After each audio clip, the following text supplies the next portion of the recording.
दोस्तों, पृथ्वी पर जीवन जीने के लिए सबसे आवश्यक तत्व क्या है? ऑक्सीजन, पानी या आदर्श तापमान? सच पूछिए तो इनमें से कुछ भी नहीं है।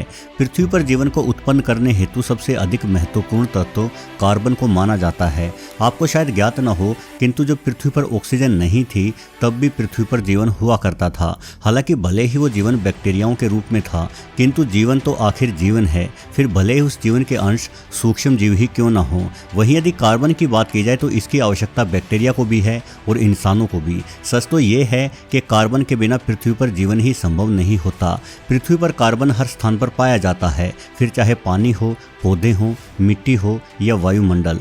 कार्बन वास्तव में पृथ्वी पर सबसे अद्भुत गुण रखने वाला अणु है और इसके असाधारण गुणों के कारण ही जीवन का अस्तित्व है। कुछ वैज्ञानिकों का कहना है कि यदि ब्रह्मांड में जीवन ईश्वर द्वारा बनाया गया है तो वो ईश्वर कार्बन ही है। हमारे शरीर में प्रोटीन, कार्बोहाइड्रेट, लिपिड प्रोफाइल सबके निर्माण के पीछे कार्बन के अणु जिम्मेदार है। हालांकि ऐसा नहीं है कि किसी जीवधारी का शरीर केवल कार्बन से ही निर्मित हो। यदि हमारी यानी इंसानों की बात की जाए तो केवल 20% इंसानी शरीर ही कार्बन से निर्मित है, किंतु कार्बन बाकी सभी अणुओं को भी जोड़े रखने के लिए आवश्यक है। खास बात यह है कि पृथ्वी पर मौजूद वायुमंडल या महासागरों जैसी अन्य इकाइयों से तुलना की जाए तो हमारी पृथ्वी पर मात्र 1% ही कार्बन मौजूद है। बावजूद इसके भी हमारा शरीर 20% कार्बन अणुओं से बना है, यानी जीवन तो कार्बन पर पूरी तरह से निर्भर है। वैसे ये सवाल वैज्ञानिकों को लंबे समय तक परेशान भी करता रहा कि यदि पृथ्वी पर इतनी अधिक मात्रा में अन्य तत्व मौजूद हैं, जैसे कि हमारे वायुमंडल में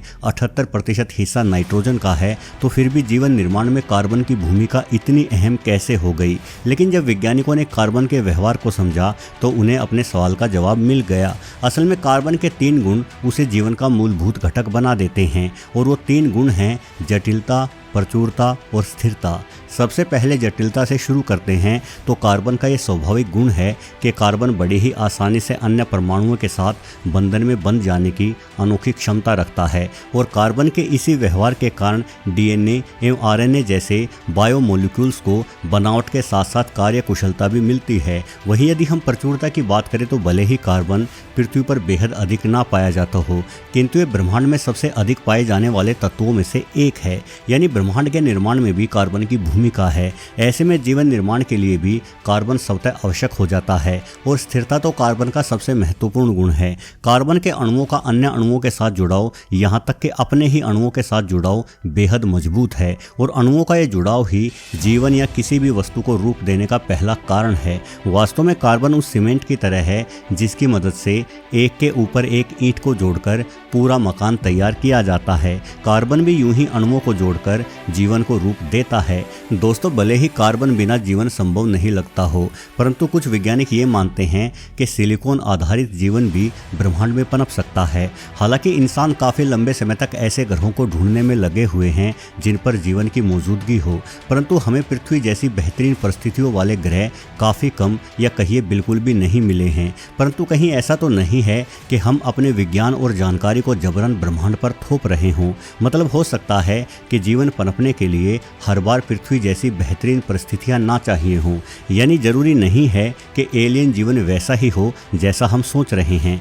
वैज्ञानिकों का मानना है कि कार्बन की भांति सिलिकॉन भी जीवन निर्माण कर सकता है और सिलिकॉन आधारित जीवन पृथ्वी के जीवन से बिल्कुल ही अलग होगा। सबसे बड़ी बात तो ये है कि एक सिलिकॉन आधारित जीवन को ऑक्सीजन की आवश्यकता नहीं होगी और यही गुण इस जीवन को पृथ्वी के जीवन से इतना अलग बना देगा जिसकी हम कल्पना भी नहीं कर सकते। यदि ये कयास लगाए जाएं कि सिलिकॉन आधारित जीवन पनप सकता है तो इस तरह का जीवन मंगल ग्रह पर भी मौजूद हो सकता है, जहां कुछ एक रोवर भेजने के बावजूद भी हमें जीवन के कोई सबूत नहीं मिले हैं। और शनि ग्रह का सबसे बड़ा चंद्रमा टाइटन तो इस प्रकार के जीवन के लिए बिल्कुल ही आदर्श है। टाइटन के वायुमंडल में 95% नाइट्रोजन और 5% मीथेन है। यहाँ के वायुमंडल में ऑक्सीजन नहीं है और ये तथ्य सिलिकॉन आधारित जीवन के पक्ष में खड़ा है। असल में जब कार्बन ऑक्सीजन से मिलती है या ऑक्सीडाइज होती है, जैसा कि कि यदि ऑक्सीजन को जलाया जाए तो ऑक्सीजन कार्बन डाइऑक्साइड में बदल जाती है।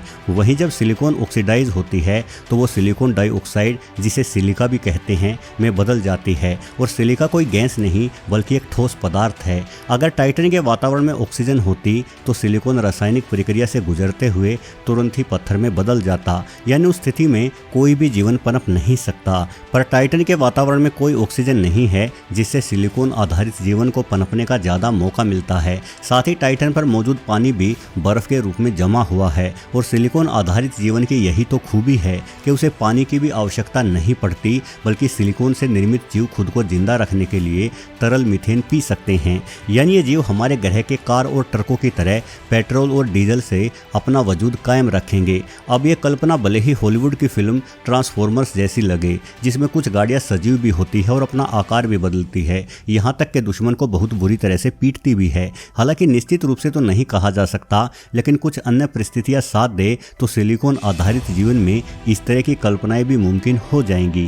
वैसे वैज्ञानिकों का मानना है कि सिलिकॉन आधारित जीवन भले ही संभव हो जाए, परंतु फिर भी सिलिकॉन जीवन के लिए कार्बन जितना सहयोगी नहीं माना जा सकता। इसलिए यदि शनि के उपग्रह टाइटन या मंगल ग्रह पर सिलिकॉन आधारित जीवन भी होगा तो भी अधिक संभावना इसी बात की होगी कि वो जीवन ज़्यादा विकसित नहीं हो पाएगा। यानी इन ग्रहों पर जीवन बैक्टीरियाओं के आकार तक ही सीमित रहेगा। अब जाहिर है कि ऐसे जीवन को हम नंगी आंखों से नहीं देख पाएंगे। यानी यदि मंगल पर सिलिकॉन आधारित जीवन है भी तो भी वहाँ हमारे द्वारा भेजे गए रोवर शायद ही कभी जीवन को खोज पाएं, बल्कि इस कार्य के लिए हमें स्वयं इस ग्रह पर जाकर खोजबीन आगे बढ़ानी होगी।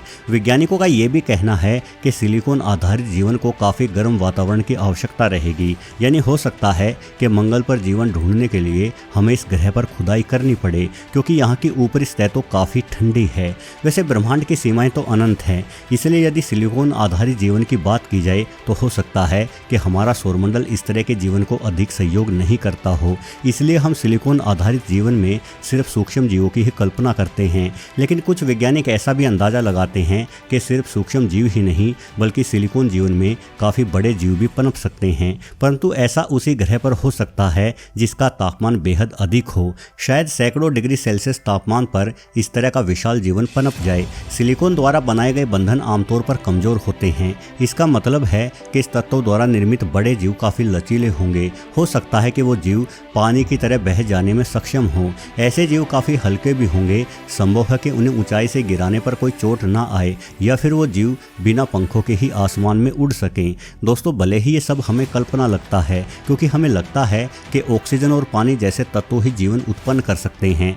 असल में हमने पृथ्वी पर ऐसे ही होते देखा है। जहाँ पानी है, ऑक्सीजन है, वही जीवन है। इसलिए हमने इसी आधार पर विज्ञान के नियम बना दिए हैं। किंतु हमें अपने बनाए गए नियम उन ग्रहों पर लागू नहीं करने चाहिए जहाँ हम कभी गए ही नहीं या फिर कभी जा ही नहीं सकते। पृथ्वी एक ऐसा ग्रह है जो कार्बन आधारित जीवन को सहयोग करता है, इसलिए यहाँ सिलिकॉन को आगे बढ़ने का मौका नहीं मिल पाया। किंतु यदि कोई ग्रह ऐसी परिस्थिति रखता है जो सिलिकॉन आधारित जीवन को अधिक सहयोग करे तो उस ग्रह का जीवन हमसे बिल्कुल ही अलग होगा। भले ही उस ग्रह पर जाकर हम इंसान जीवित ना रह पाएं, लेकिन वहाँ का जीवन देखकर हमारे द्वारा बनाए गए विज्ञान के सारे नियम अवश्य बदल जाएंगे। वीडियो देखने के लिए आपका बहुत बहुत धन्यवाद।